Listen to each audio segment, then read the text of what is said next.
BTR চৰকাৰৰ সমাজ কল্যাণ বিভাগৰ দায়িত্ব ললো ইএম হিচাপে। তেতিয়া এটা ইচ্ছা আছিল মোৰ যে শিশুসকলৰ কাৰণে এতিয়া অনাথ আশ্ৰম নিৰ্মাণ কৰিব পাৰিলে ভাল হয়। আমাৰ এই বৃহত্তৰ অঞ্চলত মথনগুৰি সমষ্টি, বাস্কা জিলা বা বৰপাৰৰ ওচৰে পাজৰে তেনেকৈ অনাথ আশ্ৰম নেই। সেই ইচ্ছা পূৰণ কৰিলে দেখাজনে আমাৰ লোহাচুৰ গাঁৱৰ মুকুল গোস্বামী প্ৰভু, তেখেত মোৰ কাষতে আছে। মুকুল গোস্বামী প্ৰভুৰ ইয়াত আছিলে মাটি আছিলে, এই মাটিখিনি তেখেতে মোক দান কৰিছিলে যে আপুনি কিবা এটা কৰিলে কৰিব পাৰিব।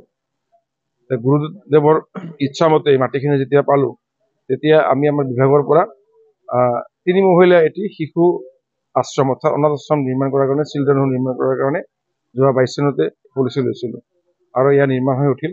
আজি সমগ্ৰ ৰাইজৰ উপস্থিতি আমাৰ গুৰুদেৱ মুকুল গোস্বামী দেৱৰ যিয়ে ভূমিদান কৰিছিলে, তেখেতক মই শতকোটি প্ৰণাম নিবেদন কৰিছোঁ।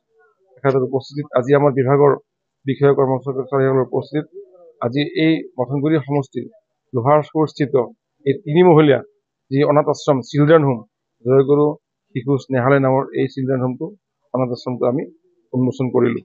এতিয়া চৰকাৰীভাৱে BCCI, CWC বা চাইল্ড প্ৰটেকশ্যন ইউনিট এওঁলোকৰ যি নীতি নিয়ম আছে, এই নীতি নিয়মৰ আধাৰত আমি কোনোবা এটি তেনেকুৱা সংগঠনক, থাৰ্ড পাৰ্টিক আমি চৰকাৰীভাৱে এই অনুষ্ঠান পৰিচালনা কৰিবলৈ দায়িত্ব প্ৰদান কৰিম আৰু সমগ্ৰ ৰাইজকো আহ্বান জনাইছোঁ যাতে এই অনুষ্ঠানটো নিজৰ অনুষ্ঠান, ৰাইজৰ অনুষ্ঠান হিচাপে প্ৰত্যেকে যাতে চোৱা চিতা কৰিব পাৰে বা কৰিবলৈ প্ৰত্যেকে যাতে আগ্ৰহী হয়, তাৰ কাৰণে আহ্বান জনাইছোঁ।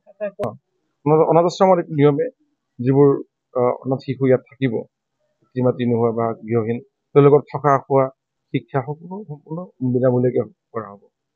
3 মহলীয়া ঘৰটো আপোনাৰ বাউণ্ডাৰী ৱাল টোটেল আপোনাৰ 98 লাখ টোটেল কষ্ট, মানে বাউণ্ডাৰী ৱাল উইথ 3 মহলীয়া 98 লাখ নহয়, এইটো আমাৰ সমাজ কল্যাণ বিভাগৰ পুঁজিৰে কৰিছোঁ, সমাজ কল্যাণ বিভাগৰ পুঁজিৰে কৰা হৈছে।